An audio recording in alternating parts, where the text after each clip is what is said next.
मैं उसे छोड़कर जाना नहीं चाहती थी, लेकिन मजबूरी इतनी बड़ी थी कि मुझे उसे अकेला छोड़ना पड़ा। और शायद यही हमारी ज़िंदगी की सबसे बड़ी गलती बनने वाली थी। मैं नियति, आप सुन रहे हैं नियति और निहार की सोशल मीडिया की सच्ची मोहब्बत की कहानी। जब मैंने फैसला लिया कि मुझे घर जाना होगा, उस पल सब कुछ जैसे रुक गया था। निहार को छोड़ना मेरे लिए आसान नहीं था, बल्कि मेरी ज़िंदगी का सबसे मुश्किल फ़ैसला था। मैं जानती थी अगर मैं नहीं गई तो हम दोनों कुछ भी नहीं कर पाएंगे। इसलिए मैंने उससे कहा, तुम बस एक दिन मैनेज कर लो, मैं पैसे का इंतज़ाम करके आता हूँ। तुम अकेले जाओगी? और कोई रास्ता नहीं है। उसकी आंखों में डर साफ दिख रहा था, लेकिन उसने मुझे रोका नहीं। शायद वो भी मुझे समझ चुका था कि अब मजबूरी प्यार से बड़ी हो गई है। और फिर मैं उसे वही छोड़कर अपने घर के लिए निकल गई। जब मैं घर पहुंची तो मेरे दिमाग में सिर्फ एक ही बात चल रही थी, पैसों का इंतज़ाम कैसे होगा। तभी मुझे एक जान पहचान वाले सर याद आए।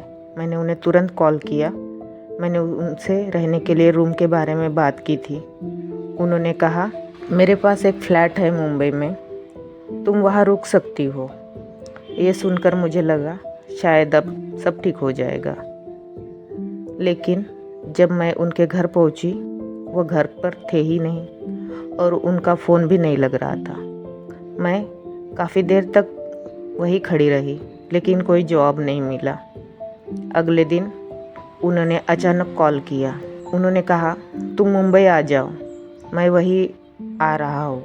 मैंने सोचा शायद अब सब ठीक हो जाएगा। और फिर मैं मुंबई लौट आई निहार के पास।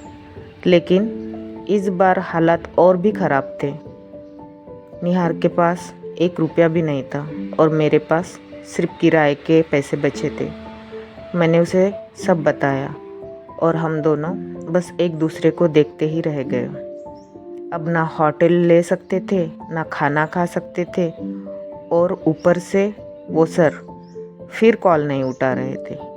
हम दोनों बस सड़क पर घूम रहे थे, जैसे कोई रास्ता ही ना बचा हो।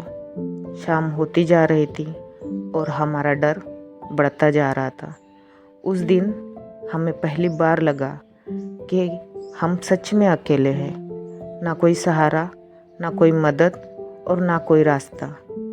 फिर हमने एक फ़ैसला लिया कि आज की रात जैसे भी हो काटनी पड़ेगी। लेकिन हमें बिल्कुल भी अंदाज़ा नहीं था कि वो रात हमारी ज़िंदगी की सबसे मुश्किल रात बनने वाली है। आगे क्या हुआ, पार्ट 15 में देखिए।